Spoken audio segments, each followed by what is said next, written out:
ছাত্ৰ ছাত্ৰীসকল তোমালোক সকলোকে মোৰ চেনেলটোলৈ স্বাগতম জনাইছোঁ।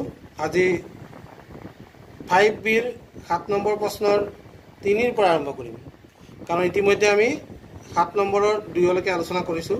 এতিয়া 3ৰ পৰা আৰম্ভ কৰিম। এতিয়া 3 নম্বৰটো চোৱা, ইয়াত দিছে 7 নম্বৰৰ 3 -4ৰ পৰা -4 বিয়োগ কৰা।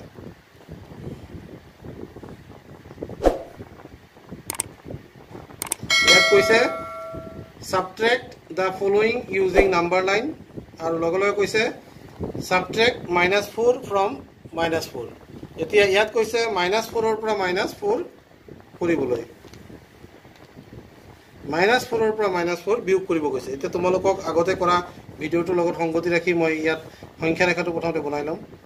1 2 3 4 5 6 -1 -2 -3 -4 -5 -6 -7 এনেকৈ মই বনাই লৈছোঁ। -8 -9 এনেকৈ এইদৰে মই সংখ্যা ৰেখা আঁকি ল'লোঁ।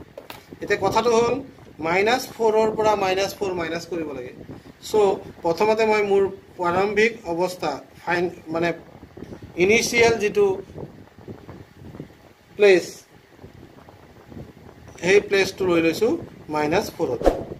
এতিয়া -4ৰ পৰা আমি কি কৰিব লাগে, বিয়োগ কৰিব লাগে। বিয়োগ কৰিবলৈ বুলি কোৱাৰ লগে লগে আমি বাওঁফাললৈ আমি ডাইৰেকশ্যনটো লৈ ল'ম, মানে বাওঁফাললৈ আমি যাব লাগিব। বিয়োগ কৰিলে আমি সদায় কি কৰিব লাগে, বাওঁফালে যাব লাগে। এতিয়া আমি চাব লাগিব কি বিয়োগ কৰিম। আমি বিয়োগ কৰিবলৈ গৈ আছোঁ -4ক, অৰ্থাৎ আমি যিহেতু ঋণাত্মক সংখ্যা বিয়োগ কৰিব গৈছোঁ, আমাৰ ডাইৰেকশ্যন লগে লগে আকৌ বাওঁফালে নগৈ সোঁফাললৈ হ'ব। এতিয়া সোঁফাললৈ কেইঘৰ যাম, 4 ঘৰ। 1 ঘৰ 2 ঘৰ 3 ঘৰ 4 ঘৰ। আমি আহি পাই গ'লোঁ 0, অৰ্থাৎ তুমি ক'ব পাৰা -4 -4 সমান কি হ'ব, 0 হ'ব। এইদৰে তোমালোকে উত্তৰবোৰ বুজি লৈ কৰিব লাগিব। তো ছাত্ৰ ছাত্ৰীসকল, এতিয়া আমি 8 নম্বৰ প্ৰশ্নটোত উইদাউট ইউজিং নাম্বাৰ লাইন, মানে সংখ্যা ৰেখা ব্যৱহাৰ নকৰাকৈ বিয়োগফল উলিয়াম বা বিয়োগ কৰিম। এই অংকখিনি তোমালোকে ধ্যান দি চাবা, খুবেই দৰকাৰী। গতিকে দুয়োটা ইংলিছ মিডিয়াম আৰু আছামিজ মিডিয়াম দুয়োটাৰে প্ৰশ্ন পঢ়িবা, তাৰপিছত অংকখিনি কৰিবা। এতিয়া ব'লা 8 নম্বৰটো ষ্টাৰ্ট কৰোঁ।